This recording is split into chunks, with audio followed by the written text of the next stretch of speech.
है। दोस्तों, एक नगर में एक गुरुवर रहा करते थे जिनके कई शिष्य भी थे, लेकिन उनमें से एक शिष्य बहुत बेचैन रहा करता था।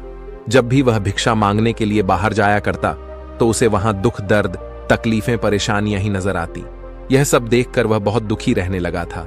वह मन ही मन बहुत परेशान रहने लगा था। वह हर रोज ईश्वर से प्रार्थना करता कि हे ईश्वर, सभी को सुख दे, सभी को शांति दे, सभी को खुशियां प्रदान करें। एक दिन वह इन्हीं सब पर विचार कर रहा था। तभी उसके मन में ख्याल आया, आखिर इस दुनिया को बनाने वाले ने इन सब को दुख क्यों दिया है? वह चाहे तो सबको खुशियां भी तो दे सकते हैं, फिर आखिर उन्होंने ऐसा क्यों नहीं किया? यह सवाल लेकर वह अपने गुरुवर के पास पहुंचा और वह अपने गुरु से कहने लगा, हे गुरुवर, ये दुनिया इतनी दुखी क्यों है? क्यों चारों ओर केवल दुख, मतम, तकलीफें और परेशानियां छाई रहती हैं? आखिर यह दुनिया बनाने वाला इन सबको खुशियां क्यों नहीं देता? यदि वह चाहे तो सबको खुश कर सकते हैं, सभी को खुशियां दे सकते हैं, फिर आखिर वह ऐसा क्यों नहीं करते? जब भी मैं उन लोगों की तकलीफें, परेशानियां और दुख देखता हूं तो मैं भी बहुत दुखी हो जाता हूं। मुझसे उनका दुख देखा नहीं जाता। जब भी मैं भिक्षा मांगने जाता हूं तो मुझे चारों तरफ केवल दुख और दर्द के अलावा कुछ भी नजर नहीं आता। चारों तरफ हर कोई बेचैन है, हर तरफ हर कोई परेशान है, किसी के चेहरे पर एक मुस्कान तक नहीं। आखिर ऐसा क्यों? इस पर वह गुरु मुस्कुराने लगे और अपने उस शिष्य से कहते हैं, भंते, इन सबको सुख ही दिया गया है, किंतु इन्हें अपना सुख दिखाई नहीं देता, तो ऐसी अवस्था में कोई क्या कर सकता है? इस पर वह शिष्य कहता है, हे गुरुवर, आप यह कैसी बातें कर रहे हैं? यदि किसी को सुख मिलेगा तो वह खुश क्यों नहीं रहेगा? उसके चेहरे पर मुस्कान क्यों नहीं होगी? भला वह जानबूझकर दुखी क्यों रहना चाहेगा? वो जानबूझकर परेशानियां और तकलीफों का सामना क्यों करना चाहेगा? यदि उन्हें दुख है तभी तो वह दुखी हैं, बेचैन है, परेशान है। अपने शिष्य की बात सुनकर वह गुरुवर अपने शिष्य से कहते हैं, भंते, मैं जानता हूं कि तुम एक बहुत अच्छे मूर्तिकार हो। तुम मेरा एक काम करो, उसके बाद मैं तुम्हें तुम्हारे सभी प्रश्नों के उत्तर दे दूंगा। वह शिष्य उन गुरु की बात मान जाता है और कहता है, कहिए गुरुवर, मुझे क्या करना होगा? इस पर वह गुरुवर उस शिष्य से कहते हैं, भंते, तुम्हें कुछ बहुत बड़ा कार्य नहीं करना, बल्कि तुम्हें इन लोगों के सुख के लिए एक ऐसी मूर्ति बनानी है जिसे देखकर यह सब अपना दुख भूल जाए, फिर चाहे वह थोड़ी देर के लिए ही क्यों ना हो। अपने गुरु की यह बात सुनकर शिष्य अपने गुरु की बात मान लेता है और वह अपने गुरु से कहता है, ठीक है गुरुवर, यदि आप चाहते हैं तो मैं ऐसी ही मूर्ति बनाऊंगा जिसे कोई यदि एक बार देख ले तो अपना दुख, दर्द भूलकर खुश हो जाए। इतना कहकर वह शिष्य अपने गुरु को प्रणाम करके वहां से चला जाता है और लगातार 1 महीने के अथक प्रयासों के बाद वह आखिरकार एक ऐसी मूर्ति बनाने में कामयाब हो जाता है जिसे देखकर कोई भी प्रसन्न हो जाए, जिसे देखकर कोई भी व्यक्ति अपना दुख, दर्द भूल जाए। वह खुशी खुशी अपने गुरु के पास वापस दौड़ता हुआ पहुंचता है और कहता है, हे गुरुवर, जैसा आपने कहा था मैंने वह मूर्ति बना ली है। आप मेरे साथ चलिए और उस मूर्ति को देखिए। उस मूर्ति को जो भी देखेगा वह अपने सारे दुख, दर्द भूल जाएगा। वह गुरु अपने उस शिष्य के साथ मूर्ति देखने पहुंच गए। उन गुरु ने देखा कि उनके शिष्य ने एक बहुत ही अच्छी मूर्ति बनाई थी जो बहुत ही मोहक और सुंदर थी। उसकी मुस्कान ऐसी थी कि उसमें कोई भी खो जाए और अपने दुख, दर्द भूल जाए। यह देखकर वह गुरुवर अपने शिष्य से कहते हैं, भंते, बहुत खूब, तुमने बहुत ही सुंदर मूर्ति बनाई है तुम्हारी। यह मूर्ति उन लोगों को दुख से बाहर निकालने में अवश्य उनकी मदद करेगी, परंतु मैं तुमसे चाहता हूं कि तुम इस मूर्ति के चेहरे पर कहीं पर भी एक छोटा सा निशान बना दो जो किसी को भी आसानी से दिख ना पाए अपने गुरु के मुख से। यह सुनकर वह शिष्य कुछ देर के लिए अचरज में पड़ गया और फिर वह अपने गुरु से कहता है, हे गुरुवर, आखिर आप ऐसा क्यों कह रहे हैं? क्या मेरी मूर्ति में कोई कमी रह गई है या फिर मेरी यह कला आपको पसंद नहीं आई? इस पर वह गुरुवर उस शिष्य से कहते हैं, नहीं नहीं भंते, तुमने एक बहुत ही अच्छी मूर्ति बनाई है, किंतु मैं चाहता हूं कि तुम एक ऐसा निशान अवश्य इस मूर्ति पर बनाओ जो किसी को आसानी से दिखाई ना पड़े। इस पर वह शिष्य एक बार फिर उन गुरुवर से प्रश्न करते हुए कहता है, परंतु क्यों गुरुवर? इसका कोई कारण तो होगा। इस पर वह गुरुवर उस शिष्य से कहते हैं, भंते, इसका कारण मैं तुम्हें अंत में बताऊंगा। वह शिष्य उन गुरु की बात मान लेता है और उस मूर्ति की आंख के ऊपर एक बहुत ही छोटा सा, जो आसानी से किसी को दिख ना सके, ऐसा एक निशान बना देता है। यह देख वह गुरुवर उस शिष्य से कहते हैं, बहुत अच्छे, अब इस मूर्ति को गांव के बीचों बीच रख दो। शिष्य ने अपने गुरु की बात मानी और वह उस मूर्ति को ले जाकर गांव के बीचों बीच रखवा देता है। और उसके बाद वह शिष्य और गुरु दूर जाकर खड़े हो जाते हैं और गांव वालों के आने का इंतजार करते हैं। देखते देखते सभी गांव वाले एक एक करके उस मार्ग से होकर गुजरने लगे और सभी की नजर उस मूर्ति पर पड़ने लगी। लेकिन जो भी उस मूर्ति को देखता वह बहुत दुखी हो जाता था। यह देखकर उस शिष्य को यह समझ नहीं आ रहा था कि आखिर ऐसा कैसे हो सकता है। मैंने तो एक बहुत अच्छी मूर्ति बनाई है जिसे देखकर कोई भी खुश हो जाए, जिसे देखकर कोई भी अपना दुख दर्द भूल जाए, तो आखिर सभी लोग उस मूर्ति को देखकर दुखी क्यों हो जा रहे हैं।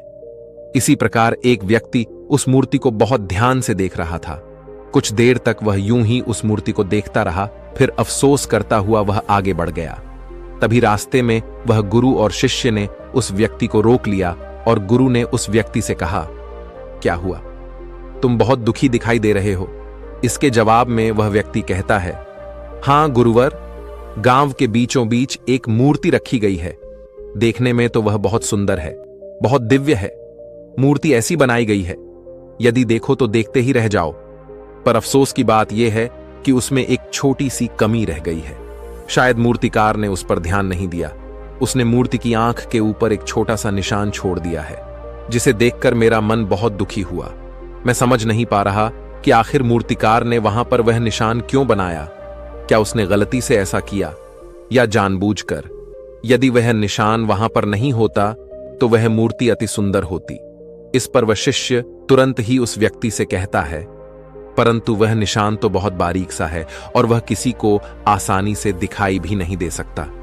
फिर आखिर तुमने उसे कैसे देख लिया? इसके जवाब में वह व्यक्ति कहता है, गुरुवर, आप ये कैसी बातें कर रहे हैं? सबसे पहली नजर तो मेरी उस निशान पर ही गई जो किसी को भी साफ और स्पष्ट तौर पर दिखाई दे सकती है, और आप कह रहे हैं कि वह निशान बहुत बारीक है और किसी को दिखाई नहीं देगा। यह भला कैसे हो सकता है? यह कहकर वह व्यक्ति वहां से आगे चल पड़ा। फिर उसके बाद एक दूसरा व्यक्ति उस मूर्ति को बहुत ध्यानपूर्वक देख रहा था। वह भी देखते देखते अचानक दुखी हो गया और वह भी उसी मार्ग से आगे बढ़ चला। जब वह आगे जा रहा था, तभी गुरु और शिष्य ने उस व्यक्ति को रोका और एक बार फिर उन गुरुवर ने उस व्यक्ति से कहा, क्या बात है, तुम इतने दुखी क्यों लग रहे हो?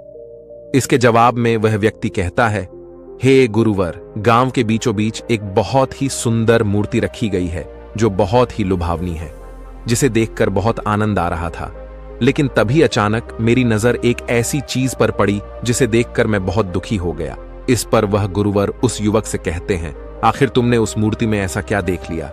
इसके जवाब में वह युवक कहता है, हे गुरुवर, लगता है वह मूर्तिकार बहुत ही बेकार आदमी था। उसने मूर्ति की आंखों पर एक छोटा सा निशान छोड़ दिया है, जिसे देखकर मैं बहुत दुखी हुआ कि आखिर उस मूर्तिकार ने जब इतनी मेहनत कर ली थी तो वह थोड़ी सी और मेहनत कर लेता और इस मूर्ति को और भी अच्छा बना लेता। तभी वह शिष्य फिर से उस व्यक्ति से कहता है, अरे भाई, वह निशान तो दिखाई भी नहीं दे रहा, फिर तुमने उसे कैसे देख लिया? तभी वह व्यक्ति जवाब देते हुए कहता है, अरे भाई, जब से मेरी नजर उस पर पड़ी है तब से तो मुझे केवल वही नजर आ रहा है। तभी वह शिष्य उस युवक से कहता है, क्या उसके अलावा तुम्हें बाकी की मूर्ति नजर नहीं आ रही? इसके जवाब में वह युवक कहता है, भाई, उस मूर्ति में छोटा सा निशान रह गया है और बाकी तो मूर्ति अच्छी बनी है, बहुत सुंदर भी है, किंतु यदि उसमें वह निशान नहीं होता तो वह मूर्ति और भी सुंदर हो जाती, और बस इसी कारण मैं बहुत दुखी हूं। काश वह निशान वहां पर नहीं होता तो उस मूर्ति को देखकर सचमुच बहुत आनंद आ रहा होता। इसी प्रकार धीरे धीरे सभी गांव वालों ने वह मूर्ति देखी और सभी दुखी होकर वापस अपने घर लौट गए। एक दिन सुबह सुबह उस गांव में एक राजा उस गांव से होकर गुजर रहा था और तभी राजा की नजर उस मूर्ति पर पड़ी, जिसे देखकर राजा अचंभित रह गया। राजा इतनी सुंदर मूर्ति को देखकर बहुत प्रसन्न हुआ। राजा मन ही मन यह सोच रहा था कि इतनी सुंदर मूर्ति तो मेरे महल में होनी चाहिए, फिर यह यहां पर क्या कर रही है? लेकिन तभी वह राजा कुछ देखकर वह दुखी हो गया और मार्ग में आगे बढ़ चला। राजा आगे बढ़ रहा था कि तभी उन गुरुवर ने राजा को रोका और राजा से कहा, हे राजन, आप इतने दुखी क्यों हैं? थोड़ी देर पहले तो आप बहुत प्रसन्न नजर आ रहे थे, तो अभी आप इतने उदास क्यों हो गए? इसके जवाब में वह राजा उन गुरुवर से कहता है, गुरुवर, अभी अभी रास्ते में मैंने एक मूर्ति देखी जो बहुत ही भव्य और सुंदर है, जो देखते ही बनती है, लेकिन उस मूर्ति की आंखों पर एक छोटा सा निशान है, जिसके कारण उस मूर्ति की सारी सुंदरता नष्ट हो जाती है। बस मुझे वही सही नहीं लगी, जिस कारण मैं बहुत दुखी हूं कि उस मूर्तिकार ने जब इतनी मेहनत कर ली थी तो क्या वह एक बार उस मूर्ति पर फिर से नजर नहीं डाल पाया? काश वह एक निशान वहां पर नहीं होता तो आज यह मूर्ति मेरे महल में होती। यह कहकर राजा वहां से अपने मार्ग में आगे बढ़ चला। उसके बाद वह गुरु और शिष्य दोनों मूर्ति के पास पहुंचे और शिष्य ने बहुत ही ध्यान से उस मूर्ति को देखा। मूर्ति बहुत ही सुंदर नजर आ रही थी, उसमें कोई भी कमी नहीं थी और ना ही वह निशान उसमें दिखाई पड़ रहा था। यह देखकर शिष्य बड़ा अचंभित हुआ। उसने तुरंत ही अपने गुरु से कहा, हे गुरुवर, मूर्ति में तो कोई भी कमी नजर नहीं आ रही। पूरी मूर्ति तो बहुत ही सुंदर है, भव्य है और उसमें एक छोटा सा निशान ही तो है, और वह भी ऐसा कि दूर से देखो तो नजर ही ना आए। तब भी ये सारे लोग एक छोटे से निशान के पीछे क्यों पड़े हैं? इन्हें क्या पूरी मूर्ति नजर नहीं आ रही? पूरी मूर्ति इतनी सुंदर और भव्य बनी है, मानो इसे देखते ही रहो, पर फिर भी न जाने यह सारे लोग केवल एक छोटे से निशान को ही क्यों देखकर दुखी हो जा रहे हैं। इस पर वह गुरुवर मुस्कुराने लगे और अपने उन शिष्य से कहते हैं, भंते, तुमने मुझसे एक प्रश्न किया था कि आखिर इस दुनिया बनाने वाले ने सबको खुशियां क्यों नहीं दी, उन्होंने सबको दुखी क्यों दिया है? तो इसका जवाब अब तुम्हें मिल चुका है, क्योंकि उन्होंने तो इन्हें सुख देने की सारी व्यवस्था की थी। पर यह सब मूर्ति नहीं देखते, बल्कि यह सभी लोग केवल कमियां ही देखते हैं, यह पूरा सुख नहीं देख पाते। उसमें एक छोटा सा दुख ढूंढने का लगातार प्रयास करते रहते हैं। जिस प्रकार तुमने यह भव्य और अति सुंदर मूर्ति बनाई है, उसके बावजूद भी उन्हें केवल वह छोटा सा निशान ही नजर आ रहा है। उन सभी ने इतनी अच्छी मूर्ति में वह छोटी सी कमी ढूंढ ही निकाली, अर्थात इन्होंने सुख में से दुख ढूंढ ही निकाला। उनके पास सुख ही सुख है, पर यह उस एक दुख में खोए रहते हैं जिसका कोई वजूद है भी नहीं। जैसे तुम्हारी मूर्ति में उस छोटे से निशान का कोई वजूद नहीं है, लेकिन उसके बाद भी यह सारे लोग केवल उस निशान को ही निहार रहे हैं। इस पर वह शिष्य उन गुरुवर से कहता है, हे गुरुवर, किंतु ऐसा क्यों? इसका जवाब देते हुए वह गुरुवर कहते हैं, भंते, बेचैन मन के कारण यहां सब बेचैन है। यहां कभी भी पूरी मूर्ति देखते ही नहीं, यह कभी भी अपना पूरा सुख देखते ही नहीं है। यह देखते तो एक छोटी सी कमी, यह सुख के बीच केवल दुख ढूंढते हैं। यह इस दुनिया के सारे विराट सुखों को छोड़कर केवल दुख पकड़कर बैठे रहते हैं, और वही उनकी दुनिया और वही उनका जीवन भी बन जाता है। और इसी कारण वे लोग हमेशा दुखी, परेशान और चिंतित रहते हैं, अपने भाग्य को कोसते रहते हैं, क्योंकि उन्हें यह विराट सुख नजर ही नहीं आता, बल्कि वह तो केवल दुखों में डूबे रहते हैं और उन्हें लगता है कि यही उनकी दुनिया है, और इससे यदि वह बाहर निकलेंगे तो वह इससे भी बड़े दुख में डूब जाएंगे। किंतु वे लोग यह भूल चुके हैं कि इस दुनिया को बनाने वाले ने सभी को सुख दिया था, सभी को सुख देने की व्यवस्थाएं की हैं, लेकिन उसके बावजूद भी वे सभी लोग सुख पाना ही नहीं चाहते, सुख का भोग करना ही नहीं चाहते। वे सभी तो केवल दुख चाहते हैं और उन्हें दुख में ही मजा आता है। जिस प्रकार इस मूर्ति को बनाने वाले को सभी दोष दे रहे थे, ठीक उसी प्रकार इस दुनिया को बनाने वाले को भी सभी लोग दोष देते ही रहते हैं, उन्हें कोसते रहते हैं, जबकि इसमें उनकी कोई भी गलती नहीं, लेकिन फिर भी वह उनकी गलतियां निकाल ही लेते हैं। कोई कहता है कि मुझे इतना गरीब क्यों बनाया, तो कोई कहता है कि मुझे इस प्रकार की बीमारी क्यों दी, कोई कहता मेरे पास हाथ पैर नहीं, कोई कहता है कि मेरे जीवन में खुशियां नहीं। और इसी प्रकार वे सभी लोग अपना रोना रो रहे हैं। वे सभी अपने जीवन में खुशियों की ओर ना देखकर बल्कि अपने जीवन में केवल दुखों की ओर देख रहे हैं। तभी वह शिष्य उन गुरुवर से कहता है, हे गुरुवर, क्या इन सभी को सुख मिले ऐसी कोई व्यवस्था नहीं की जा सकती? इस पर वह गुरु मुस्कुराने लगे और उस शिष्य से कहते हैं, भंते, मैंने तुमसे पहले ही कहा, इन सभी के लिए सुख की व्यवस्था की गई है और सभी को सुख समान रूप से मिला हुआ है, किंतु यह वह खुशियां नहीं देख पा रहे, और वे तब तक नहीं देख पाएंगे जब तक कि वह उस छोटे से निशान से अपनी नजर ना हटाकर पूरी मूर्ति पर नजर नहीं डालते, उस पूरी मूर्ति को ध्यान से नहीं देखते, उसे समझने का प्रयास नहीं करते। किंतु एक बार वह उस पूरी मूर्ति को देखने लगेंगे तो अवश्य ही वह सुख की अनुभूति कर पाएंगे, उन्हें सुख की प्राप्ति भी हो जाएगी। इस पर वह शिष्य एक बार फिर उन गुरुवर से प्रश्न करते हुए कहता है, हे गुरुवर, तो इसके लिए उन्हें क्या करना होगा? अपने शिष्य के इस प्रश्न का जवाब देते हुए वो गुरुवर कहते हैं, भंते, जैसा कि मैंने तुमसे पहले ही कहा, उन्हें अपना ध्यान मूर्ति पर लाना हो मूर्ति की सुंदरता और मूर्ति की भव्यता पर उन्हें विचार करना होगा, उसे समझना होगा, तभी वह सब अपने जीवन में सुख की अनुभूति कर पाएंगे। अन्यथा यदि उनका ध्यान केवल उस छोटे से निशान पर ही होगा तो वह कभी भी इस भव्य मूर्ति को देख नहीं पाएंगे, इसकी सुंदरता को समझ नहीं पाएंगे, और ना ही उन्हें कभी सुख का अनुभव हो पाएगा। और इन सभी का कारण है उनका वह बेचैन मन। उन्हें अपने इस बेचैन मन से छुटकारा पाना ही होगा, और इसके लिए उन्हें अपनी समझ का दायरा बढ़ाना चाहिए, और ऐसा वह केवल ध्यान से ही कर सकते हैं। ध्यान से मन की बेचैनी कम होती है, और एक शांत मन शांति भाव से पूरी मूर्ति को देख सकता है, उसे समझ सकता है, उसकी सुंदरता, उसकी भव्यता पर विचार कर सकता है, और एक शांत मन ही सुख का अनुभव भी कर सकता है, उसका उपभोग भी कर सकता है। वहीं पर एक अशांत मन एक छोटी सी छोटी कमियों को ढूंढता रहता है, जिससे वह एक बार फिर से दुख का अनुभव कर सके।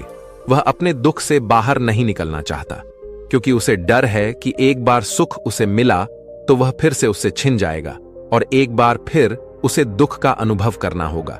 इसी कारण वे लोग हमेशा दुखी रहते हैं जो लोग पूरी पर ध्यान नहीं देते, बल्कि केवल कमियों पर नजर डालते हैं। इतना कहकर वह गुरुवर शांत हो गए, और शिष्य भी अब अच्छी तरह समझ चुका था कि आखिर इस दुनिया में इतना दुख क्यों है, लोग इतने परेशान क्यों हैं, लोगों की समस्याओं और चिंताओं का आखिर कारण क्या है। उम्मीद है कि आपको भी यह समझ में आ चुका होगा कि आपकी दुख समस्या और परेशानियों का कारण क्या है, और आपसे आप उसे सुधारने के लिए पूरी मुमकिन कोशिश भी करेंगे। इसी के साथ में उम्मीद है कि आपको आज की यह वीडियो पसंद आई होगी, तो इस वीडियो को लाइक और अपने दोस्तों के साथ शेयर भी जरूर कीजिएगा, और हमें ऐसे ही सपोर्ट करने के लिए चैनल को सब्सक्राइब और घंटी बटन को जरूर दबा दीजिएगा।